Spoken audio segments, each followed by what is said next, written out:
नमस्कार। मैं अखिल स्वामी the public India में आपका स्वागत है और आपका बहुत बहुत आभार। मेरे इस प्रस्तुति को आप देखते हैं, सराहते हैं, कमेंट करते हैं और मैं कोशिश करता हूं एक एक कमेंट का जवाब दूं। आज मैं ये कल्पना कर रहा था और ये मात्र एक कल्पना है, मैं सोच रहा था अयोध्या में भगवान श्री राम का भव्य मंदिर बन रहा है। उसकी प्राण प्रतिष्ठा 22 जनवरी को होने वाली है। माननीय मोदी जी अयोध्या गए, उन्होंने अयोध्या वासियों के लिए बहुत सारी भेंट दी। वहां हवाई अड्डे का, वाल्मीकि जी के नाम पर हवाई अड्डे का उन्होंने उद्घाटन किया और बहुत सारी घोषणाएं हुई। मैं कल्पना कर रहा था कि अगर भगवान श्री राम से मोदी जी का सामना हुआ होगा अयोध्या में, तो भगवान श्री राम ने मोदी जी से क्या कहा होगा। क्योंकि बहुत दिनों की तपस्या थी, बहुत दिनों से लोगों की इच्छा थी कि भगवान श्री राम का भव्य मंदिर अयोध्या के अंदर बने। अब बन रहा है, लेकिन क्या ये मंदिर उसी स्थान पे बन रहा है जिसके लिए आंदोलन किया गया था, जहां बाबरी मस्जिद स्थित थी और जहां पर गर्भगृह कहा जाता था कि है, और यह कहा जाता था कि यही है जन्म स्थल भगवान श्री राम का। क्या मंदिर वहां बन रहा है या उससे 3 किलोमीटर दूर बन रहा है जहां बाबरी मस्जिद तोड़ी गई या ध्वस्त की गई? क्या मंदिर वहां नहीं बन रहा है? पहली बात तो ये। दूसरी बात, मैं ये सोच रहा था कि भगवान श्री राम जैसे मर्यादा पुरुषोत्तम ने माननीय मोदी जी से क्या कहा होगा। मुझे ऐसा लगता है, जो मेरा सनातनी मन मानता है और कहता है और सोचता है, भगवान श्री राम ने कहा होगा माननीय मोदी जी से कि मेरा मंदिर तो तुमने बना दिया, लेकिन मैं बहुत ज्यादा प्रसन्न नहीं हूं। मैं प्रसन्न नहीं हूं क्योंकि मेरा जो परमेश्वरीय रूप है, जो विष्णु जी के दूसरे अवतार श्री कृष्ण ने बताया था, यह ब्रह्मांड मेरे द्वारा बनाया गया है। इसकी रचना ब्रह्मा जी ने की है, विष्णु जी पालनहार हैं और महादेव इसके संहारक हैं। ये सृष्टि का विधान है। उसमें कोई कुकी, मैतीय, मुसलमान, सिख, ईसाई का कोई भेद नहीं है। जितने भी जीव इस ब्रह्मांड में हैं, वो हम मानते हैं, हम सनातनी मानते हैं कि भगवान द्वारा सृजन है और हम सब वस्त्र समान हैं। जब ये वस्त्र जलेंगे तो हम परब्रह्म में विलीन हो जाएंगे और हमारे अंदर जो आत्मा है वो परमात्मा में विलीन होगी और फिर पुनर्जन्म होगा। ये हम सनातनी मानते हैं।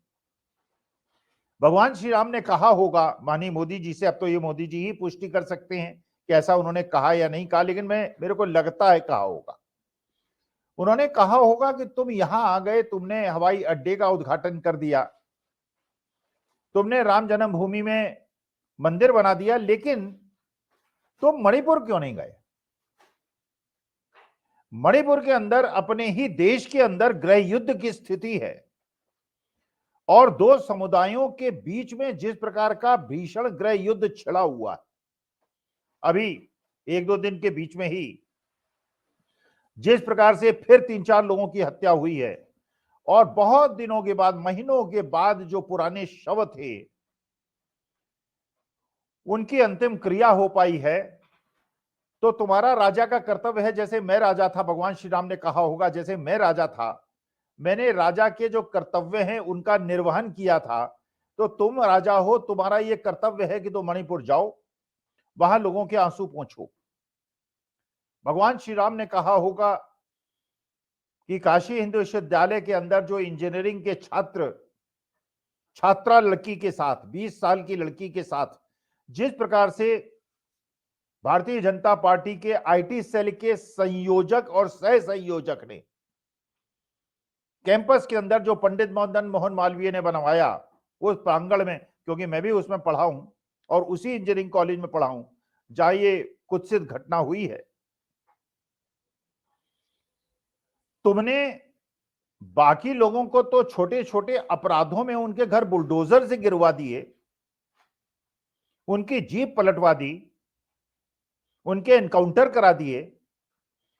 ये 3 लड़के 2 महीने के बाद क्यों पकड़े गए, जबकि सीसीटीवी में साफ इनकी फोटो दिख रही हैं। और ये बनारस के जाने माने ऐसे युवा हैं जिनको चुनाव लड़ने का शौक भी था, जो नड्डा जी से भी मिला करते थे, मोदी जी से भी मिला करते थे, स्मृति ईरानी जी से भी मिला करते थे। माने ऐसे लोग थे जिनको कोई भी पहचान सकता था। लेकिन इनको पकड़ने में 2 महीने क्यों लगे? तो जैसे पंडित अटल बिहारी वाजपेयी ने कहा था राजधर्म का पालन करना चाहिए, तो मेरे ख्याल से श्री राम ने मोदी जी से कहा होगा राजधर्म का पालन करो। और इन बच्चों ने जिन्होंने उस बेटी के साथ दुर्व्यवहार किया, उसके जीवन को इतना कष्टमय बना दिया, तुम इनके घरों को बुलडोजर से तोड़वा दो, इनकी सारी संपत्तियां छीन लो और इनके पोस्टर काशी के अंदर पूरे उत्तर प्रदेश में लगवा दो, जिससे इस तरह के लोगों से लोग बचें। क्योंकि मुझे ऐसा लगता है जो भगवान राम मर्यादा पुरुषोत्तम का इतिहास है, जिसको पढ़ पढ़ के हम लोगों ने सनातनी संस्कार सीखे हैं, वो भगवान श्री राम कभी ये स्वीकार नहीं करेंगे कि इस प्रकार नारी के साथ अपमान हो, उसका शील का हनन हो, और उसके बाद वो इस बात से प्रसन्न हो कि उनका मंदिर बन गया है। बल्कि मुझे तो भगवान श्री कृष्ण से भी शिकायत है। भगवान श्री कृष्ण ने कहा था यदा यदा ही धर्मस्य ग्लानिर्भवति भारत अभ्युत्थानम धर्मस्य तदमात्मानं सृजाम्यहम्। भगवान श्री कृष्ण ने अर्जुन से कहा था जब जब धर्म की हानि होगी, जब जब धर्म के ऊपर अधर्म हावी होगा, मैं जन्म लूंगा और अधर्म का नाश करूंगा। प्रभु श्री कृष्ण आप कहां हो? आपने अपना वादा क्यों नहीं निभाया? आपने उन्नाव होते हुए देखा प्रभु, आपने महादेव के नगरी में जहां भगवान विश्वनाथ विराजमान हैं, उनसे 12-13 किलोमीटर दूर इस प्रकार की कुत्सित घटना देखी। आपने बिजनौर में घटना देखी, आपने लखीमपुर खीरी में किसानों को कुचले जाने की घटना देखी, आपने उन बेटियों को जो कि देश के लिए पदक जीत के लाई थी, उनके पदक लौटने पे भी क्या परमेश्वर ये भगवान आप दुखी नहीं हुए? जब किसान 13 महीने दिल्ली के चारों तरफ बैठे रहे थे भूखे प्यासे, कृषि कानून लाए गए थे, बिना वजह से लाए गए थे और 13 महीने बाद बिना वजह से वापस ले लिए गए थे। जिस प्रकार से अग्निवीर लाकर देश के युवाओं को, जो उनका सपना होता था देश की रक्षा करने के लिए सीमाओं पे जाके लड़ने का, उससे भी उन्हें वंचित कर दिया गया था। और हम नया कानून लाकर आपने देश के ट्रक ड्राइवर्स को और सारे चालकों को, ट्रक ड्राइवर्स केवल नहीं, जो भी आदमी गाड़ी चलाता है, चाहे वो निजी वाहन चलाता है, चाहे वो स्कूटर चलाता है, चाहे मोटरसाइकिल चलाता है, 3 व्हीलर चलाता है, ओला उबर चलाता है, ट्रक चलाता है, बस चलाता है, तेल के टैंकर चलाता है, अगर दूसरी पार्टी की असावधानी की वजह से एक्सीडेंट होता है, क्योंकि एक्सीडेंट एक तरफ से तो होता नहीं, दूसरी तरफ से भी होता है। मान लीजिए आप गाड़ी ठीक चला रहे हैं और दूसरा आदमी अचानक मोटरसाइकिल आपके सामने आ जाए और कार के सामने आ जाए और गिर जाए और मर जाए, तो उसके बाद, क्योंकि एक्सीडेंट में तो दिखेगा कि वो मर गया, आप तो बड़ी गाड़ी में बैठे हैं, आप तो नहीं मरे, इसलिए आपको 10 साल की सजा और 10 लाख तक का जुर्माना अगर होगा, तो क्या गाड़ी चलाते समय आदमी इतना ज्यादा मानसिक दबाव में नहीं आ जाएगा कि उससे एक्सीडेंट हो जाएगा? तो जब देश हंगर इंडेक्स में तेजी से आगे बढ़ रहा है, पिछड़ रहा है, जब देश में ऋण जो है वो 52 लाख करोड़ से बढ़कर 204 लाख करोड़ हो गया है, जब देश की करेंसी 83 रुपए के ऊपर हो गई है, जब अमीर अमीर होता जा रहा है, गरीब गरीब होता जा रहा है, जब देश की सारी सार्वजनिक संस्थाएं एक पूंजीपति को दी जा रही हैं, तो क्या भगवान श्री राम ने ये मोदी जी से नहीं पूछा होगा कि तब मैं राजा था, मैंने अपनी मर्यादाओं का रक्षण किया था, एक पति के जो कर्तव्य थे उसका निर्वहन किया था, एक पुत्र का जो कर्तव्य थे, सब भाई के कर्तव्य थे, मैंने निर्वहन किया।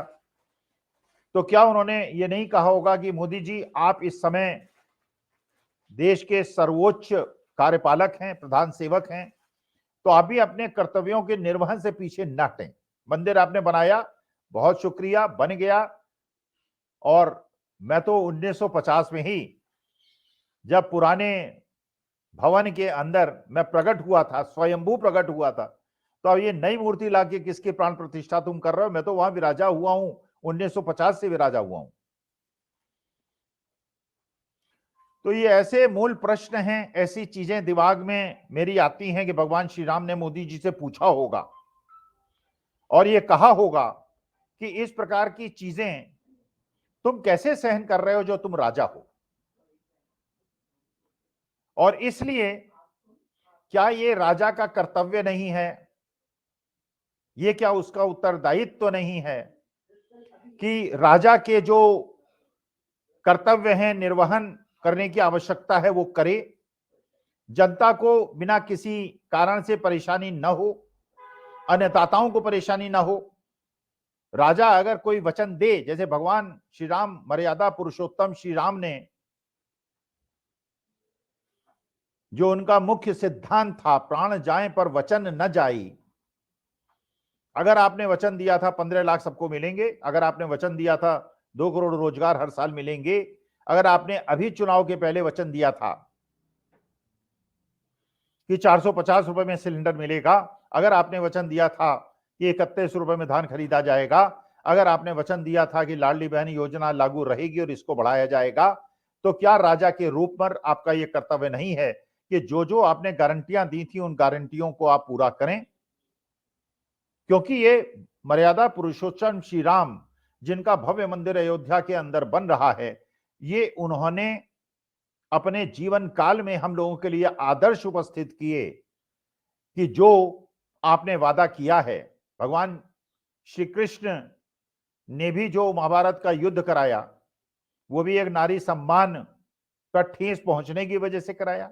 भगवान श्री राम ने भी अगर लंका कूच किया और रावण का वध किया, तो वो भी नारी सम्मान के लिए किया।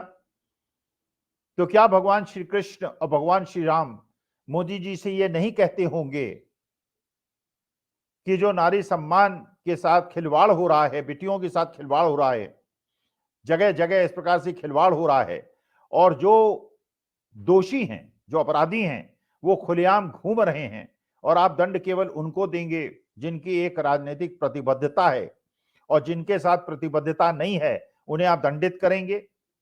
तो क्या ये राजा का कर्तव्य है? ये शासक का कर्तव्य है? ये उससे अपेक्षा की जाती है? क्या ये भगवान श्री राम और भगवान श्री कृष्ण ने यही शिक्षा दी है, यही उनका मानना है?